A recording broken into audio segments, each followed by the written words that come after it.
ਨਮਸਕਾਰ। ਖਬਰਾਂ ਦੇ ਇਸ ਬੁਲੇਟਿਨ ਵਿੱਚ ਤੁਹਾਡਾ ਸਵਾਗਤ ਹੈ। ਮੈਂ ਹਾਂ ਅਮਰਜੀਤ ਸਿੰਘ। ਪਹਿਲਾਂ ਪੇਸ਼ ਨੇ ਚੋਣਵੀਆਂ ਖਬਰਾਂ।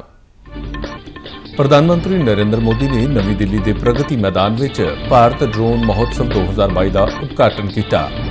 ਪ੍ਰਧਾਨ ਮੰਤਰੀ ਨੇ ਕਿਹਾ ਕਿ ਭਾਰਤ ਦੁਨੀਆ ਵਿੱਚ ਡਰੋਨ ਟੈਕਨੋਲੋਜੀ ਦਾ ਪ੍ਰਮੁੱਖ ਕੇਂਦਰ ਬਣਨ ਦੀ ਦਿਸ਼ਾ ਵਿੱਚ ਤੇਜ਼ੀ ਨਾਲ ਅੱਗੇ ਵਧ ਰਿਹਾ ਹੈ।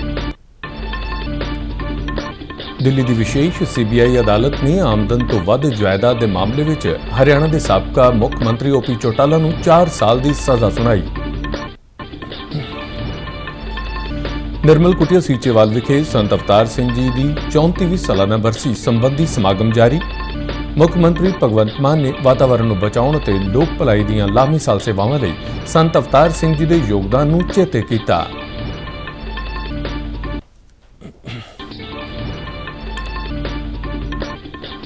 ਕੇਂਦਰੀ ਗ੍ਰਹਿ ਮੰਤਰਾਲਾ ਨੇ ਪਾਕਿਸਤਾਨ ਜਾਣ ਵਾਲੇ ਸਿੱਖ ਸ਼ਰਧਾਲੂਆਂ ਨੂੰ ਉੱਥੋਂ ਦੇ ਕਿਸੇ ਵੀ ਅਧਿਕਾਰੀ ਜਾਂ ਨਿਵਾਸੀ ਦੀ ਮਹਿਮਾਨ ਨਿਵਾਜ਼ੀ ਦਾ ਹਿੱਸਾ ਨਾ ਬਣਨ ਦੇ ਨਿਰਦੇਸ਼ ਦਿੱਤੇ।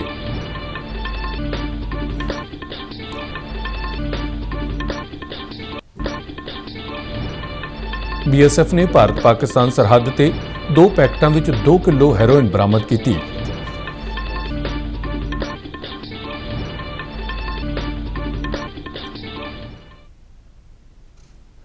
ਤੇ ਹੁਣ ਖਬਰਾਂ ਵਿਸਥਾਰ ਨਾਲ। ਪ੍ਰਧਾਨ ਮੰਤਰੀ ਨਰਿੰਦਰ ਮੋਦੀ ਨੇ ਕਿਹਾ ਹੈ ਕਿ ਭਾਰਤ ਦੁਨੀਆ ਵਿੱਚ ਡਰੋਨ ਟੈਕਨੋਲੋਜੀ ਦਾ ਪ੍ਰਮੁੱਖ ਕੇਂਦਰ ਬਣਨ ਦੀ ਦਿਸ਼ਾ ਵਿੱਚ ਤੇਜ਼ੀ ਨਾਲ ਅੱਗੇ ਵਧ ਰਿਹਾ ਹੈ। ਨਵੀਂ ਦਿੱਲੀ ਦੇ ਪ੍ਰਗਤੀ ਮੈਦਾਨ ਵਿੱਚ ਭਾਰਤ ਡਰੋਨ ਮਹੋਤਸਵ 2022 ਦਾ ਉਦਘਾਟਨ ਕਰਦਿਆਂ ਉਨ੍ਹਾਂ ਕਿਹਾ ਕਿ ਦੇਸ਼ ਵਿੱਚ ਡਰੋਨ ਟੈਕਨੋਲੋਜੀ ਦਾ ਹੱਬ ਬਣਨ ਦੀ ਬੇਸ਼ੁਮਾਰ ਸਮਰੱਥਾ ਹੈ। ਪ੍ਰਧਾਨ ਮੰਤਰੀ ਨੇ ਕਿਹਾ ਕਿ ਡਰੋਨ ਉਦਯੋਗ ਦੇ ਪ੍ਰਫੁੱਲਤ ਹੋਣ ਨਾਲ ਰੁਜ਼ਗਾਰ ਦੇ ਮੌਕੇ ਵਧਣਗੇ। ਉਨ੍ਹਾਂ ਕਿਹਾ ਕਿ ਡਰੋਨ ਤਕਨੀਕ ਨੂੰ ਲੈ ਕੇ ਦੇਸ਼ ਵਿੱਚ ਭਾਰੀ ਉਤਸ਼ਾਹ ਦਿਖਾਈ ਦੇ ਰਿਹਾ ਹੈ। ਨਰਿੰਦਰ ਮੋਦੀ ਨੇ ਕਿਹਾ ਕਿ ਕੇਂਦਰ ਘੱਟ ਤੋਂ ਘੱਟ ਸਰਕਾਰ ਅਤੇ ਵੱਧ ਤੋਂ ਵੱਧ ਸ਼ਾਸਨ ਦੇ ਮਾਰਗ ਤੇ ਚੱਲ ਕੇ ਲੋਕਾਂ ਦੇ ਜੀਵਨ ਅਤੇ ਵਪਾਰ ਨੂੰ ਸੁਖਾਲਾ ਬਣਾਉਣ ਵੱਲ ਧਿਆਨ ਦੇ ਰਿਹਾ ਹੈ। ਉਨ੍ਹਾਂ ਕਿਹਾ ਕਿ ਤਕਨਾਲੋਜੀ ਨੇ ਆਖਰੀ ਸਿਰੇ ਦੇ ਵਿਅਕਤੀ ਤੱਕ ਯੋਜਨਾਵਾਂ ਦਾ ਲਾਭ ਪਹੁੰਚਾਉਣ ਵਿੱਚ ਅਹਿਮ ਭੂਮਿਕਾ ਨਿਭਾਈ ਹੈ। ਪ੍ਰਧਾਨ ਮੰਤਰੀ ਨੇ ਕਿਹਾ ਕਿ ਸਬਕਾ ਸਾਥ ਸਬਕਾ ਵਿਕਾਸ ਦੇ ਮੰਤਰ ਤਹਿਤ ਸਰਕਾਰ ਨੇ ਆਮ ਨਾਗਰਿਕਾਂ ਦੇ ਕਲਿਆਣ ਲਈ ਤਕਨੀਕ ਦਾ ਇਸਤੇਮਾਲ ਇੱਕ ਪੁਲ ਦੇ ਰੂਪ ਵਿੱਚ ਕੀਤਾ ਹੈ।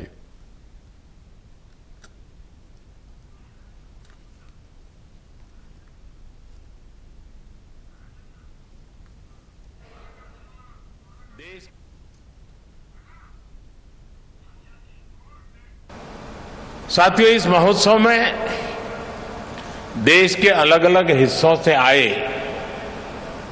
हमारे किसान भाई बहन भी हैं,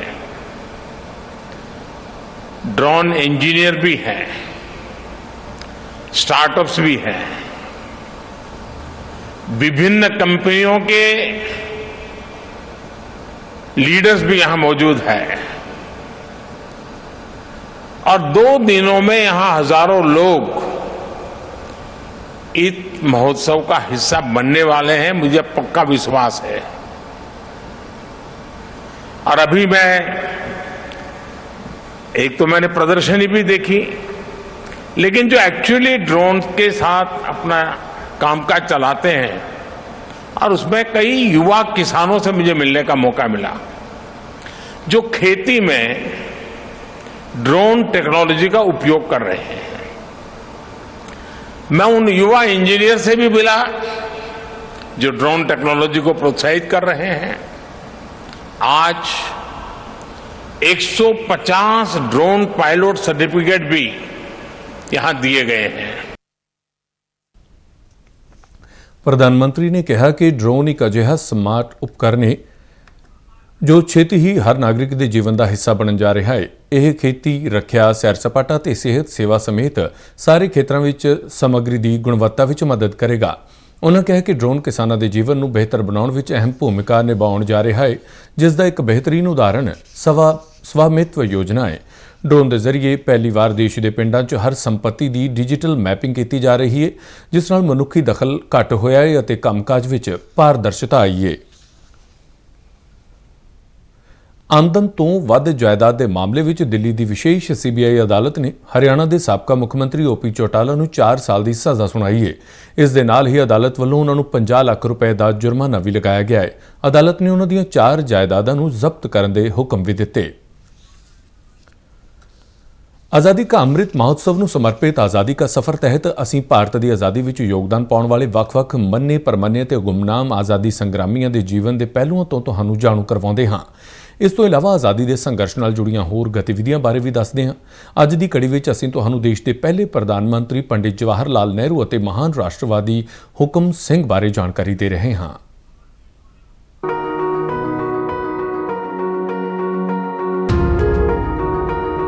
ਅੱਜ ਦੀ ਕੜੀ ਵਿੱਚ ਅਸੀਂ ਦੇਸ਼ ਦੇ ਪਹਿਲੇ ਪ੍ਰਧਾਨ ਮੰਤਰੀ ਪੰਡਿਤ ਜਵਾਹਰ ਲਾਲ ਨਹਿਰੂ ਨੂੰ ਸ਼ਰਧਾਂਜਲੀ ਭੇਂਟ ਕਰ ਰਹੇ ਹਾਂ, ਜਿਨ੍ਹਾਂ ਦਾ ਦੇਹਾਂਤ 27 ਮਈ 1964 ਨੂੰ ਹੋਇਆ ਸੀ। ਜਵਾਹਰ ਲਾਲ ਨਹਿਰੂ ਦਾ ਜਨਮ ਸਾਲ 1899 ਵਿੱਚ 14 ਨਵੰਬਰ ਨੂੰ ਹੋਇਆ ਸੀ। ਇੱਕ ਵਿਦਿਆਰਥੀ ਦੇ ਰੂਪ ਵਿੱਚ ਉਹਨਾਂ ਦੀ ਦਿਲਚਸਪੀ ਉਹਨਾਂ ਸਾਰੇ ਹੀ ਦੇਸ਼ਾਂ ਦੇ ਸੁਤੰਤਰਤਾ ਸੰਘਰਸ਼ਾਂ ਵਿੱਚ ਰਹੀ ਸੀ ਜਿਨ੍ਹਾਂ ਨੇ ਵਿਦੇਸ਼ੀ ਗੁਲਾਮੀ ਦਾ ਦਰਦ ਭੁਗਤਿਆ ਸੀ। ਉਹਨਾਂ ਨੇ ਆਇਰਲੈਂਡ ਦੇ ਸਿਨ ਫਿਨ ਅੰਦੋਲਨ ਵਿੱਚ ਡੂੰਘੀ ਦਿਲਚਸਪੀ ਲਈ ਸੀ। 1912 ਵਿੱਚ ਉਹ ਇੰਗਲੈਂਡ ਤੋਂ ਭਾਰਤ ਵਾਪਸ ਆਏ ਅਤੇ ਦੇਸ਼ ਦੇ ਸੁਤੰਤਰਤਾ ਸੰਗਰਾਮ ਨਾਲ ਜੁੜ ਗਏ। 1912 ਵਿੱਚ ਹੀ ਉਹਨਾਂ ਨੇ ਇੱਕ ਨੁਮਾਇੰਦੇ ਵਜੋਂ ਬਾਂਕੀਪੁਰ ਇਜਲਾਸ ਵਿੱਚ ਹਿੱਸਾ ਲਿਆ ਅਤੇ 1919 ਵਿੱਚ ਇਲਾਹਾਬਾਦ ਵਿੱਚ ਹੋਮ ਰੂਲ ਲੀਗ ਦੇ ਸਕੱਤਰ ਬਣਾਏ ਗਏ। 1916 ਵਿੱਚ ਪਹਿਲੀ ਵਾਰ ਉਹਨਾਂ ਦੀ ਮੁਲਾਕਾਤ ਮਹਾਤਮਾ ਗਾਂਧੀ ਨਾਲ ਹੋਈ ਅਤੇ ਉਹ ਗਾਂਧੀ ਜੀ ਤੋਂ ਬਹੁਤ ਪ੍ਰਭਾਵਿਤ ਅਤੇ ਪ੍ਰੇਰਿਤ ਹੋਏ। 1920 ਵਿੱਚ ਉਹਨਾਂ ਨੇ ਉੱਤਰ ਪ੍ਰਦੇਸ਼ ਦੇ ਪ੍ਰਤਾਪਗੜ੍ਹ ਜ਼ਿਲ੍ਹੇ ਵਿੱਚ ਪਹਿਲੀ ਕਿਸਾਨ ਰੈਲੀ ਦਾ ਆਯੋਜਨ ਕੀਤਾ ਅਤੇ ਫਿਰ 1920 ਤੇ 22 ਦੇ ਦੌਰਾਨ ਨਾ ਮਿਲਵਰਤਨ ਅੰਦੋਲਨ ਦੇ ਸਿਲਸਿਲੇ ਵਿੱਚ ਉਹ 2 ਵਾਰ ਜੇਲ੍ਹ ਗਏ। 1926 ਵਿੱਚ ਮਦਰਾਸ ਕਾਨਫਰੰਸ ਵਿੱਚ ਜਵਾਹਰ ਲਾਲ ਨਹਿਰੂ ਨੇ ਕਾਂਗਰਸ ਨੂੰ ਸੁਤੰਤਰਤਾ ਦੇ ਟੀਚੇ ਵੱਲ ਵਚਨਬੱਧ ਕਰਨ ਲਈ ਮਹੱਤਵਪੂਰਨ ਭੂਮਿਕਾ ਨਿਭਾਈ। 1928 ਵਿੱਚ ਲਖਨਊ ਵਿਖੇ ਸਾਈਮਨ ਕਮਿਸ਼ਨ ਵਿਰੁੱਧ ਪ੍ਰਦਰਸ਼ਨ ਦੀ ਅਗਵਾਈ ਕਰਦਿਆਂ ਉਨ੍ਹਾਂ ਤੇ ਲਾਠੀਚਾਰਜ ਕੀਤਾ ਗਿਆ। 29 ਅਗਸਤ 1928 ਨੂੰ ਉਨ੍ਹਾਂ ਆਲ ਪਾਰਟੀ ਕਾਂਗਰਸ ਵਿੱਚ ਹਿੱਸਾ ਲਿਆ। ਉਸੇ ਸਾਲ ਉਹਨਾਂ ਨੇ ਭਾਰਤੀ ਸੁਤੰਤਰਤਾ ਲੀਗ ਦੀ ਸਥਾਪਨਾ ਕੀਤੀ, ਜਿਸ ਨੇ ਭਾਰਤ ਨੂੰ ਅੰਗਰੇਜ਼ਾਂ ਦੇ ਸੰਪਰਕ ਤੋਂ ਪੂਰੀ ਤਰ੍ਹਾਂ ਮੁਕਤ ਕੀਤੇ ਜਾਣ ਦੀ ਵਕਾਲਤ ਕੀਤੀ। ਜਵਾਹਰ ਲਾਲ ਨਹਿਰੂ ਇਸ ਲੀਗ ਦੇ ਜਨਰਲ ਸਕੱਤਰ ਬਣਾਏ ਗਏ। 1929 ਵਿੱਚ ਉਹ ਇੰਡੀਅਨ ਨੈਸ਼ਨਲ ਕਾਂਗਰਸ ਦੇ ਲਾਹੌਰ ਇਜਲਾਸ ਦੇ ਪ੍ਰਧਾਨ ਚੁਣੇ ਗਏ, ਜਿਸ ਵਿੱਚ ਦੇਸ਼ ਦੀ ਪੂਰੀ ਆਜ਼ਾਦੀ ਨੂੰ ਟੀਚੇ ਦੇ ਰੂਪ ਵਿੱਚ ਸਵੀਕਾਰ ਕੀਤਾ ਗਿਆ। ਨਮਕ ਸਤਿਆਗ੍ਰਹਿ ਅਤੇ ਹੋਰ ਅੰਦੋਲਨਾਂ ਦੇ ਸਿਲਸਿਲੇ ਵਿੱਚ 1930 ਤੋਂ 1935 ਦੌਰਾਨ ਉਹਨਾਂ ਨੂੰ ਕਈ ਵਾਰ ਗ੍ਰਿਫਤਾਰ ਕੀਤਾ ਗਿਆ। 31 ਅਕਤੂਬਰ 1940 ਨੂੰ ਪੰਡਿਤ ਜਵਾਹਰ ਲਾਲ ਨਹਿਰੂ ਨੂੰ ਦੂਜੇ ਵਿਸ਼ਵ ਯੁੱਧ ਵਿੱਚ ਭਾਰਤ ਦੀ ਜਬਰਨ ਭਾਗੀਦਾਰੀ ਦੇ ਵਿਰੋਧ ਵਿੱਚ ਸਤਿਆਗ੍ਰਹਿ ਕਰਦਿਆਂ ਗ੍ਰਿਫਤਾਰ ਕਰ ਲਿਆ ਗਿਆ। 7 ਅਗਸਤ 1942 ਨੂੰ ਮੁੰਬਈ ਦੇ ਕਾਂਗਰਸ ਇਜਲਾਸ ਵਿੱਚ ਉਹਨਾਂ ਨੇ ਇਤਿਹਾਸਕ ਭਾਰਤ ਛੱਡੋ ਮਤਾ ਪੇਸ਼ ਕੀਤਾ। ਅਗਲੇ ਹੀ ਦਿਨ 8 ਅਗਸਤ ਨੂੰ ਉਹਨਾਂ ਨੂੰ ਹੋਰ ਰਾਸ਼ਟਰੀ ਨੇਤਾਵਾਂ ਨਾਲ ਗ੍ਰਿਫਤਾਰ ਕਰ ਲਿਆ ਗਿਆ। ਜਨਵਰੀ 1945 ਵਿੱਚ ਜੇਲ੍ਹ ਤੋਂ ਰਿਹਾ ਹੋਣ ਉਪਰੰਤ ਉਹਨਾਂ ਨੇ ਰਾਜਧਰੋਹ ਦੇ ਮੁਜਰਮ ਇੰਡੀਅਨ ਨੈਸ਼ਨਲ ਆਰਮੀ ਦੇ ਅਧਿਕਾਰੀਆਂ ਅਤੇ ਸਿਪਾਹੀਆਂ ਲਈ ਲੀਗਲ ਡਿਫੈਂਸ ਤਿਆਰ ਕੀਤਾ।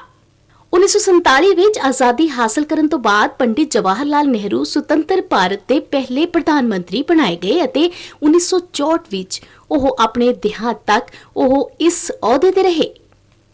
ਮਹਾਨ ਭਾਰਤੀ ਨੇਤਾ ਜਵਾਹਰ ਲਾਲ ਨਹਿਰੂ ਨੂੰ ਸਾਡਾ 100 ਵਾਰ ਨਮਨ।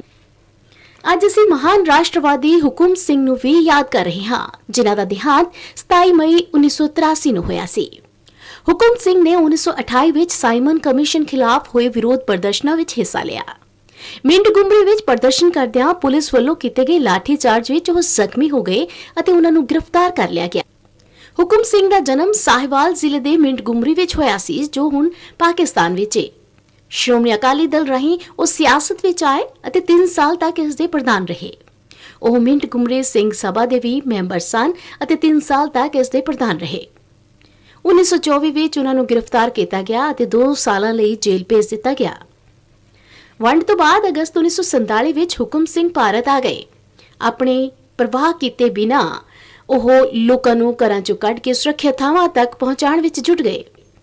ਉਹਨਾਂ ਦੀ ਪ੍ਰਤਿਭਾ ਛੁਪੀ ਨਹੀਂ ਰਹਿ ਸਕੀ ਅਤੇ ਜਲਦੀ ਹੀ ਦਸੰਬਰ 1947 ਵਿੱਚ ਉਹਨਾਂ ਨੂੰ ਕਪੂਰਥਲਾ ਰਿਆਸਤ ਹਾਈ ਕੋਰਟ ਦਾ ਜੱਜ ਬਣਾ ਦਿੱਤਾ ਗਿਆ। 30 ਅਪ੍ਰੈਲ 1948 ਨੂੰ ਉਹ ਸੰਵਿਧਾਨ ਸਭਾ ਲਈ ਚੁਣੇ ਗਏ।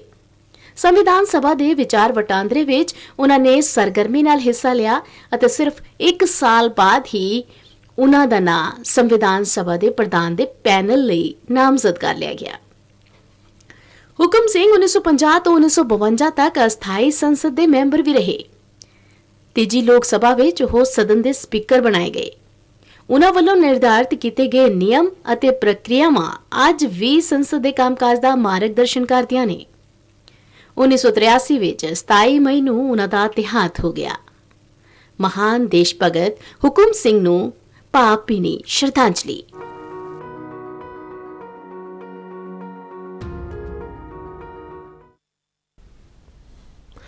ਨਿਰਮਲ ਕੁਟੀਆ ਸੀਚੇਵਾਲ ਵਿਖੇ ਅੱਜ ਸੰਤ ਅਵਤਾਰ ਸਿੰਘ ਜੀ ਦੀ 34ਵੀਂ ਸਾਲਾਨਾ ਬਰਸੀ ਮਨਾਈ ਗਈ।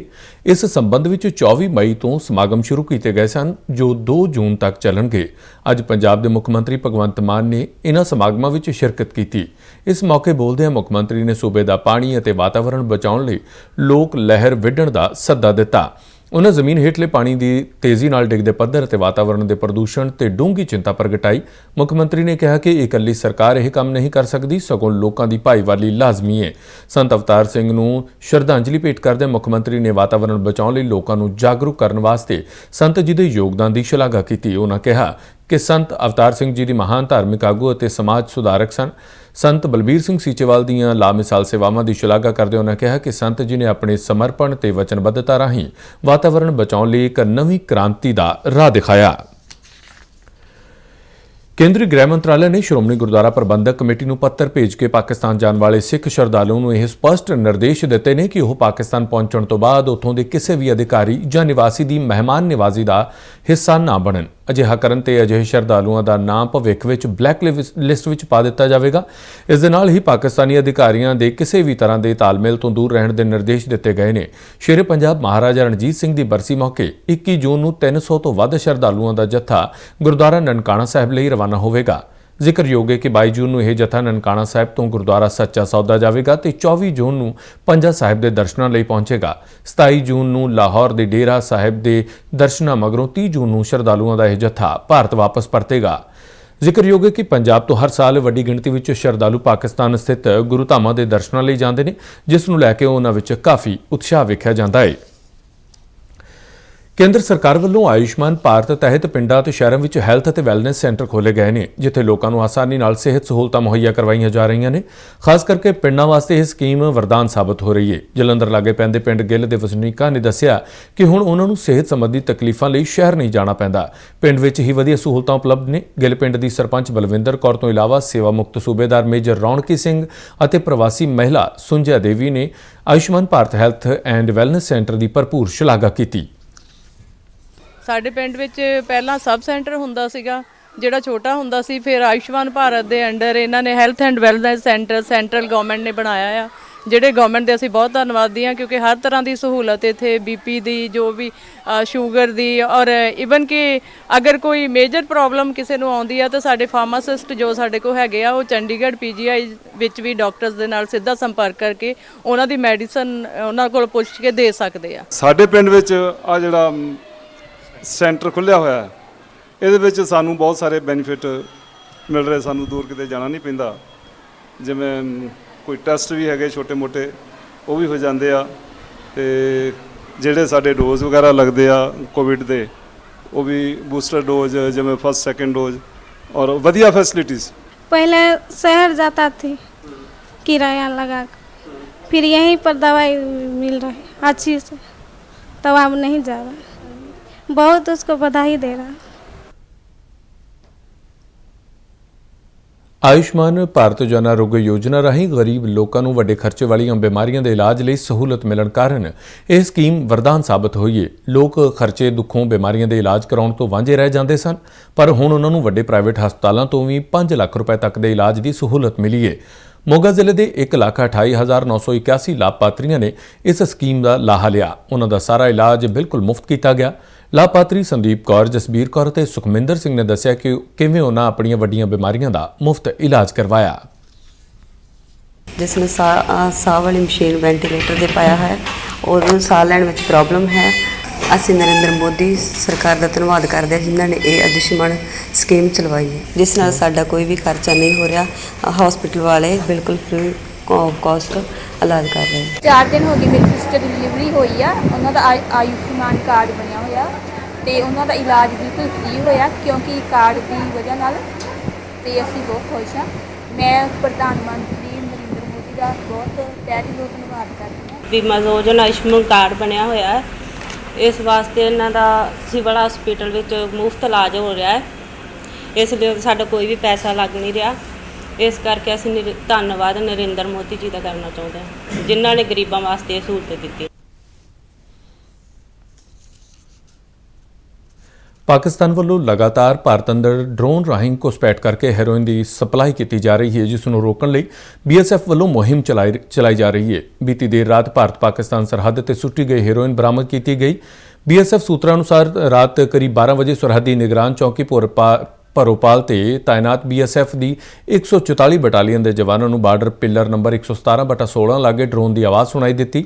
ਜਵਾਨਾਂ ਨੇ ਡਰੋਨ ਤੇ ਕੋਈ 6 ਫਾਇਰ ਕੀਤੇ ਤੇ 9 ਐਲੂਮੀਨੀਅਮ ਬੰਬ ਵਰਤੇ, ਪਰ ਇਸ ਦੌਰਾਨ ਡਰੋਨ ਵਾਪਸ ਪਾਕਿਸਤਾਨ ਵੱਲ ਚਲਾ ਗਿਆ। ਬਾਅਦ ਵਿੱਚ BSF ਵੱਲੋਂ ਚਲਾਏ ਤਲਾਸ਼ੀ ਅਭਿਆਨ ਦੌਰਾਨ 1-1 ਕਿਲੋ ਵਾਲੇ ਹੈਰੋਇਨ ਦੇ 2 ਪੈਕੇਟ ਬਰਾਮਦ ਹੋਏ। ਖਬਰਾਂ ਦੇ ਬੁਲੇਟਿਨ ਸਾਡੇ ਦਰਸ਼ਕ RNU DDK ਜਲੰਧਰ ਦੇ YouTube ਚੈਨਲ ਤੇ Facebook ਪੇਜ ਅਤੇ Twitter ਹੈਂਡਲ ਤੇ ਵੀ ਦੇਖ ਸਕਦੇ ਨੇ। ਇਸ ਦੇ ਨਾਲ ਹੀ ਖਬਰਾਂ ਦਾ ਬੁਲੇਟਿਨ ਇੱਥੇ ਹੀ ਸਮਾਪਤ ਹੁੰਦਾ ਹੈ। ਮੈਂ ਮਾਸਕ ਲਗਾ ਕੇ ਸਟੂਡੀਓ ਤੋਂ ਬਾਹਰ ਜਾ ਰਿਹਾ, ਤੁਸੀਂ ਵੀ ਬਾਹਰ ਜਾਣ ਵੇਲੇ ਮਾਸਕ ਜ਼ਰੂਰ ਲਗਾਓ। ਨਮਸਕਾਰ।